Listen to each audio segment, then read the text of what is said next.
Je, umewahi kujiuliza kwa nini baada ya kushiriki mapenzi na mtu fulani, maisha yako yakabadilika ghafla? Kwa nini wengine wanahisi nguvu zao za kiroho zinapungua, bahati zinafifia, au mawazo yao yanachanganyikiwa bila sababu? Ukweli ni huu: mapenzi si tukio la mwili pekee, ni muunganiko wa kiroho. Na unaposhiriki mapenzi na watu zaidi ya moja, kuna mambo mazito yanayotokea katika ulimwengu wa kiroho ambayo wengi hawayajui kabisa. Katika video hii utaenda kugundua siri nzito za kiroho zinazotokea unaposhiriki mapenzi na watu wengi, na kwa nini baadhi ya watu hupoteza amani, nguvu za kiroho, au hata mwelekeo wa maisha baada ya mahusiano fulani. Ukielewa siri hizi, utaanza kuangalia mapenzi kwa macho tofauti kabisa. Kaa mpaka mwisho, kwa sababu utakachokwenda kusikia leo kinaweza kubadilisha kabisa namna unavyochukulia mahusiano na maisha yako ya kiroho. Kabla tujaendelea na somo letu la leo, jambo unalotakiwa kulifanya ni kulike video hii, kisha kukaa kwa kutulia na kufuatilia mwanzo mpaka mwisho. Kuna mambo mengi sana ya kujifunza, lakini pia kama ndo mara yako ya kwanza kabisa kuungana nasi na bado huja subscribe, basi nikupe pole, kwa sababu watu wote makini na wanaopenda kujifunza tayari wamesha subscribe katika channel yetu hii ya Nguvu ya Maono Media. Ili nawe uwe miongoni mwa watu makini na wanaopenda kujifunza, basi hakikisha una subscribe kisha unabonyeza kitufe cha alama kengele. Kwa kufanya hivyo, utakuwa miongoni mwa watu makini na wanaopenda kujifunza. Hakika Nguvu ya Maono Media ni mgodi wa maarifa. Twende moja kwa moja tukaangalie mambo yanayotokea kiroho unaposhiriki mapenzi na watu zaidi ya moja. Namba moja, kuunganishwa na nafsi za watu ulioshiriki nao tendo hilo, spiritual bonding. Tendo la ndoa au mahusiano ya kimwili si tendo la mwili tu, ni muunganiko wa nafsi na roho. Ukisoma Biblia katika kitabu cha Mwanzo sura ya 2 na mstari wa 24, imeandikwa nukuu, kwa hiyo mwanaume atamwacha baba yake na mama yake, naye ataambatana na mkewe, nao watakuwa mwili moja. Kwa hiyo nini tunajifunza? Unaposhiriki mapenzi na zaidi ya mtu mmoja, unaunda vifungo vya kiroho na watu wengi. Ndio maana unamwota mtu uliyewahi kulala naye miaka mingi iliyopita. Nafsi yako inaanza kubeba athari za kiroho za mtu uliyekuwa au uliwahi kushiriki naye. Kwa hiyo jambo la kwanza ambalo utakuwa ulitambua linalotokea unaposhiriki mapenzi na mtu zaidi ya moja, kuna kuwepo na muunganiko wa nafsi na watu ulioshiriki nao tendo la ndoa. Kunakuwa na muunganiko wa nafsi na mtu ulioshiriki naye tendo la ndoa, na ndio maana watu wengi jambo hili limekuwa likiwatesa. Unakuta mtu wakati mwingine kwa sababu tendo la ndoa linawaunganisha, linawafanya muwe mwili mmoja. Kwa hiyo kama ulishiriki tendo la ndoa na mtu zaidi ya moja, maana yake kuna kuwepo na muunganiko wa nafsi ya mtu huyo. Ndio maana mpaka leo umekuwa ukiendelea kumwota mtu huyo ambaye tayari uliwahi kulala naye miaka mingi iliyowahi kupita, lakini bado unaendelea kumwota mtu huyo mpaka sasa. Kwa sababu gani unaendelea kumwota mtu huyo mpaka sasa? Kwa sababu tayari una muunganiko wa nafsi na mtu huyo.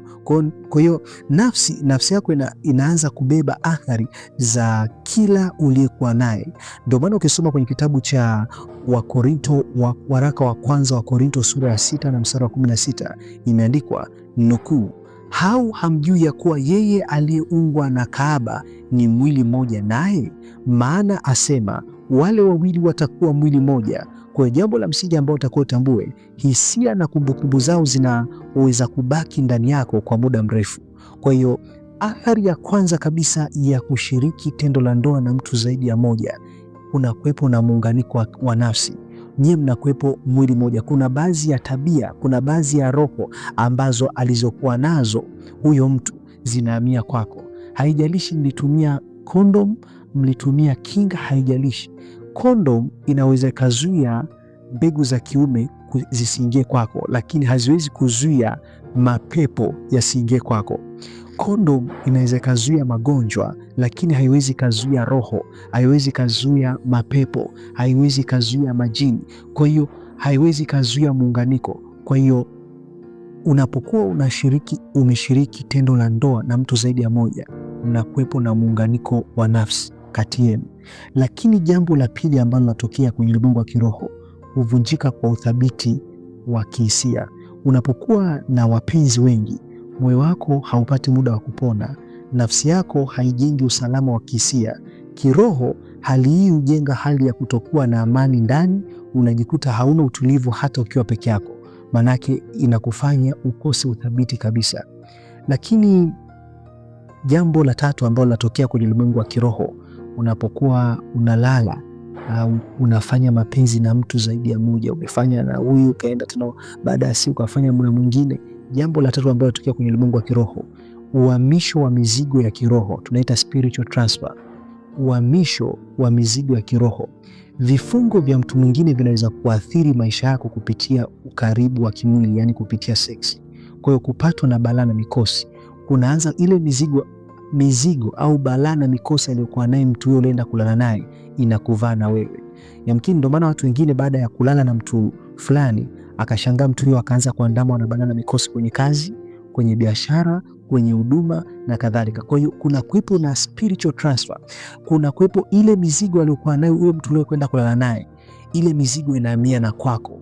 Ile roho aliyokuwa nayo, kama yule mtu alikuwa na roho ya umaskini, kama yule mtu alikuwa na roho ya balaa na mikosi na balaa na mikosi, ile roho inakuvaa na wewe ulionana naye. Kwa hiyo madhara, jambo la tatu ambalo linatokea unapolala na au unapofanya mapenzi na mtu zaidi ya moja, na mwanamke zaidi ya moja, au na mwanaume zaidi ya moja, kuna kuwepo na uhamisho wa mizigo ya kiroho. Maanake zile tabia, zile roho ambazo zilikuwa zinamsumbua mtu yule zinahamia kwako, tena zinaanza kusumbua na wewe.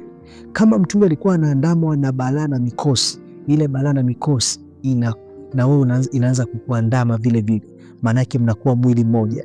Ndio watu tumeangalia hapo kwenye kitabu cha Wakorinto wa kwanza, waraka wa kwanza wa Korinto sura ya 6 na mstari wa 16, imeandikwa, au hamjui ya kuwa yeye aliyeungwa na kahaba ni mwili mmoja naye?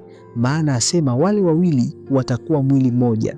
Maana yake kama yule mtu alikuwa anasumbuliwa na matatizo, ana balaa na mikosi, na ile balaa na mikosi itaanza kuvaa na wewe, na maana yake tayari mnakuwa ni mwili mmoja. Mnaweza mkawa mlishiriki miaka mingi. Ndio maana nikasema watu wengi unakuta wanatembea kwenye vifungo hivi. Unakuta aliwahi kushiriki tendo la ndoa na mwanaume miaka mingi iliyopita, lakini mpaka leo hii hisia zake haziondoki kwa yule mwanaume.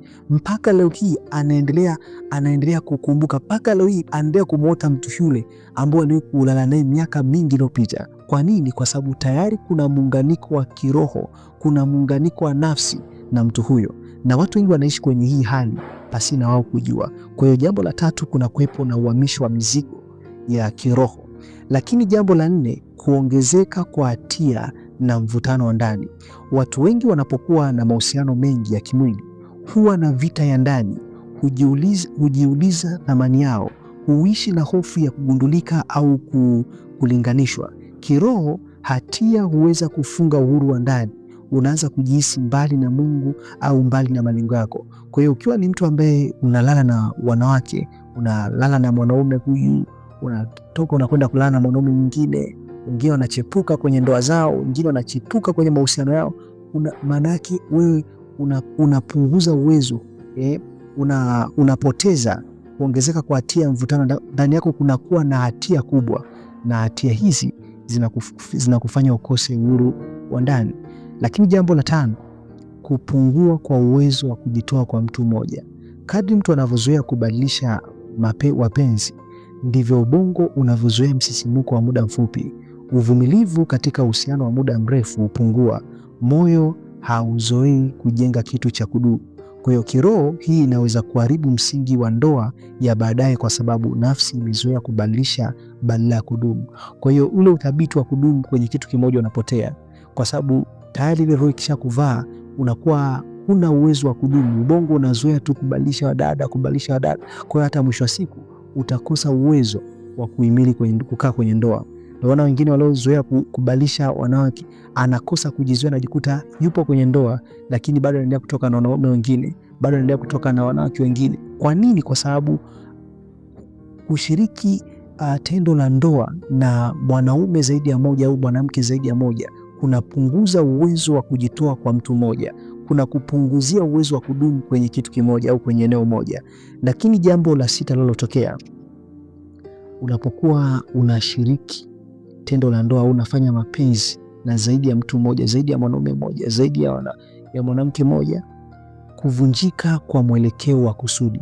Wakati mwingine mahusiano mengi ya kimwili huambatana na kupoteza focus, kupungua kwa nguvu za kiroho. Mtu anaweza kuhisi amechoka kiroho, hana shauku ya maombi au kusoma neno la Mungu. Kwa hiyo unaweza kujikuta pia unakosa kabisa ile shauku ya kuomba. Yamkini ulikuwa ni mtu ambao unaweza kuomba, lakini unashangaa ghafla unakosa shauku ya kuomba, kusoma neno la Mungu na kadhalika. Sasa watu wanaweza kujiuliza, okay, sawa, napitia kwenye solution nifanyaje au nifanye mambo gani? Jambo la kwanza ambalo unatakiwa ulifanye kama unapitia kwenye hali ya namna hii, jambo la kwanza, tubu na anza ukurasa mpya. Tubu na uache kabisa, muombe Mungu msamaha na uache kabisa tabia hiyo mara moja na uanze maisha mapya. Kwa jambo la kwanza, tubu na anza ukurasa mpya. Jambo la pili, fanya maombi ya kuvunja muunganiko wa nafsi na watu wao. Anza waandike hao majina hao watu, andika, orodhesha wote, wanaume wote ambao umekulala nao, wanawake wote ambao umekulala nao, orodhesha majina yao. Anza kuomba, unasema katika jina la Yesu ninajitenga na nafsi ya fulani, unataja jina la huyo mtu. Unasema katika jina la Yesu ninajitenga na nafsi ya fulani, najitenga na hiyo nafsi, najitenga na nafsi yake katika jina la Yesu. Unaanza kujitenga. Kwa hiyo fanya maombi ya kuvunja muunganiko, anza kutumia damu ya Yesu. Unasema katika jina la Yesu ninavunja kila muunganiko niloingia na mwanamke yoyote kupitia tendo la ndoa, ninavunja kila muunganiko niloingia na mwanaume wote kupitia tendo la ndoa. Unaanza kuomba. Kwa hiyo ni jambo la pili, vunja kila aina ya muunganiko. Jambo la tatu, tafuta ushauri wa kiroho au kitaalamu. Tafuta ushauri wa kiroho au kitaalamu. Unaweza kumwona kiongozi wako wa kiroho ukamwelezea, akakushauri na akakuombea. Na jambo la nne, jifunze thamani ya kujilinda na kujiheshimu. Jifunze thamani yako, tunza thamani yako, jilinde na ujiheshimu. Ni matumaini kuna kitu ambacho umejifunza. Kama kuna jambo ambalo umejifunza, naomba uniambie umejifunza jambo gani. Nakupenda sana, nikutakie wakati mwema.